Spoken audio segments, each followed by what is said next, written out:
After the Wano arc, I think it's safe to say that Monkey D. Luffy is one of the strongest characters in all of One Piece. But what makes him so strong? What's so terrifying about Luffy's Gomu Gomu Devil Fruit that even the world government tried to hide it? Luffy reveals this secret with the unveiling of Gear 5th. It's not simply another rubber technique, but rather it's the awakening of the legendary Sun God Nika, who was revered as the mythical warrior of liberation. Its very nature is to bring joy and hope, so it can't help but to oppose any oppression and corruption, pretty much the current world government. Fearing disruption to their world order, the government downplayed Luffy's devil fruit by listing it as a basic paramecia devil fruit, the Gomu Gomu no Mi. While this ridiculous rubber ability suits Luffy's silly personality, it also perfectly matches his fighting style. Luffy is a creative genius at flexing his rubber body in the most surprising yet playful ways. But how far can this take him? How can this lowly devil fruit give him the strength to be king of the pirates? The answer lies in the fact that Luffy's devil fruit is not just a paramecia type, but a super rare and freakishly powerful mythical Zoan type named Hito Hito no Mi model Nika. This fruit is so rare that it hasn't been awakened for centuries, and all information about it was lost in the Dark Ages. That's because the world government went to extreme lengths to hide the truth of anything related to the Void Century. They executed the Pirate King Gold D. Roger, who knew about the forbidden history, and imprisoned Who's Who for failing to guard the Hito Hito no Mi devil fruit. They went so far as to even destroy Ohara, Robin's homeland, erasing the entire kingdom and its scholars, who delved into the mysteries of the past. These ruthless acts demonstrate the government's fear and determination to keep the Void Century shrouded in secrecy. However, Shanks was aware of the secrets of this devil fruit. When he raided the government ship carrying it years ago, the CP9 agents on board, including Who's Who, didn't know they were guarding anything of value, because it was mislabeled as a gum gum fruit. Since a person can only eat a single devil fruit in their entire lifetime, the government was banking on no one bothering to chase down a weak devil fruit that just lets them stretch.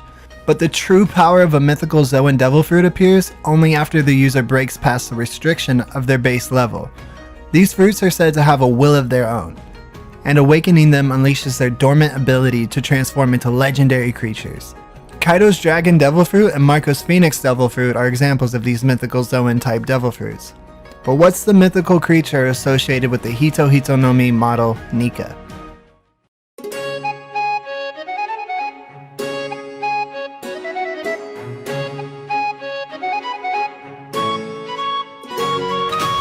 The Sun God Nika was first mentioned by Who's Who during his fight against Jinbei. According to him, slaves believed the Sun God to be an ancient warrior who would free them from suffering and make you laugh and put you out of your misery. Oda depicts Nika in the legend as a shadowy figure holding a sword and a spear. Oda also foreshadowed this pose during the Skypia arc when Luffy dances with wolves in front of a bonfire. Oda also associates Luffy with the symbol of the sun throughout the series. His straw hat with the red ribbon resembles a rising sun, and the sun motif appears in his clothing during the Dressrosa and Wano arcs. Even the lion figurehead on their ship, the Thousand Sunny, looks like the sun.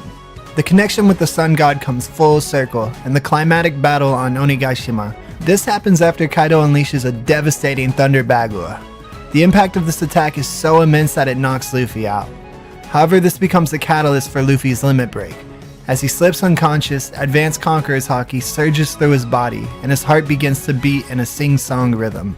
Zunisha describes the sound as the drums of liberation, and with that pounding heartbeat, Luffy finally awakens to Hito Hito no Mi's true form, as he strikes the iconic Nico pose again.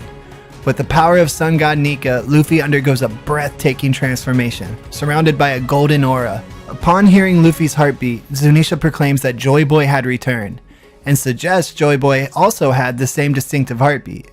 Joy Boy was the person who left behind the One Piece on the last island of the Grand Line, dubbed Raftel by Roger. Since Joy Boy was a historical figure in the Void Century, Zunisha is one of the only beings old enough to identify him. This confirms that both Luffy and the original Joy Boy are avatars of Sun God Nika.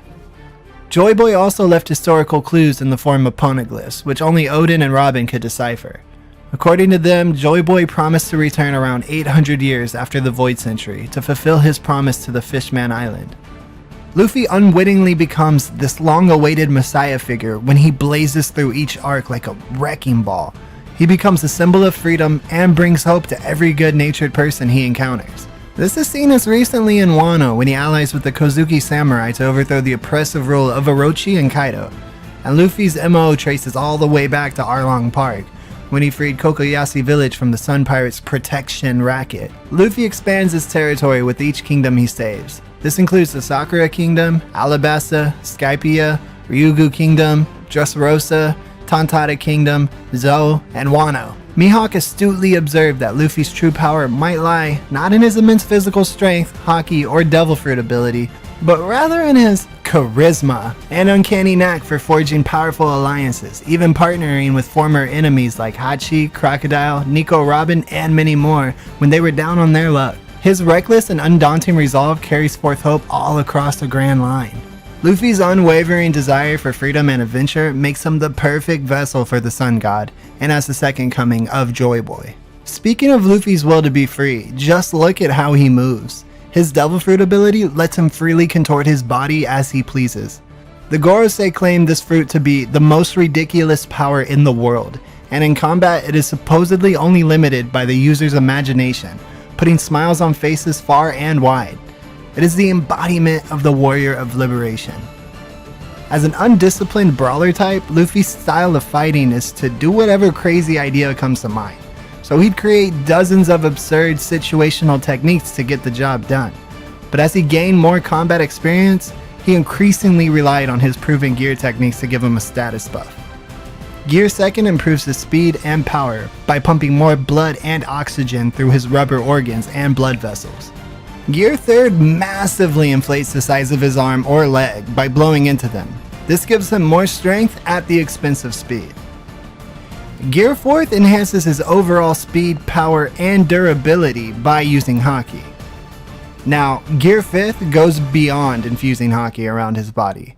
It gives him complete control over all rubber properties, even extending this control beyond his body. This frees Luffy from the laws of physics and makes the impossible possible whenever he lets his imagination run wild.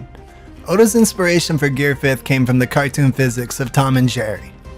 He wanted to bring back the wacky and fun style of rubber hose animation to show that real strength lies in the form of childlike playfulness. This fighting style was meant to make everyone laugh themselves silly.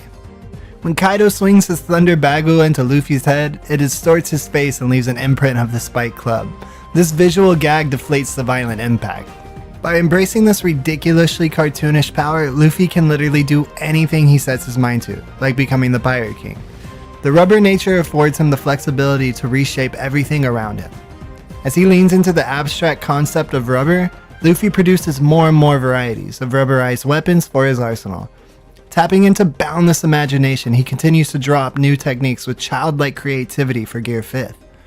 Gomu Gomu no Fusen. Luffy uses his standard rubber balloon trick when Kaido swallows him up, but in a strange new twist, the midsection of Kaido's dragon body also begins to stretch into a gigantic helium balloon. This demonstrates that Luffy is now able to transfer the nature of his stretchy powers onto others. Gomu Gomu no Jigen is a technique where Luffy uses Gear 3rd like inflation over his whole body instead of one body part. This technique causes his entire body to float and swell, giving him a giant-like appearance.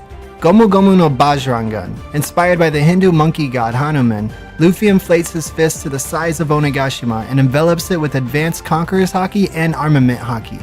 Luffy uses this move to finish off Kaido. Gomu Gomu no Kaminari. As hinted earlier, when Luffy stretched out Kaido's body, Luffy is able to transfer rubber properties to his surroundings. By doing this, he is able to make lightning tangible and hurl a lightning bolt at Kaido. He also grabs onto a lightning pole to stop his fall. While Gear 5th appears to be overpowered, it also comes with some consequences. Since Gear 4th takes 10 minutes for Luffy to recover, it's only natural that Gear 5th takes a heavier toll on Luffy's body and requires an even longer time to recover. Gear 5th is known to put a strain on Luffy's body, and its usage gradually shortens his lifespan. In Luffy's clash with Kaido, there's a brief scene where he appears exhausted and aged in his base form.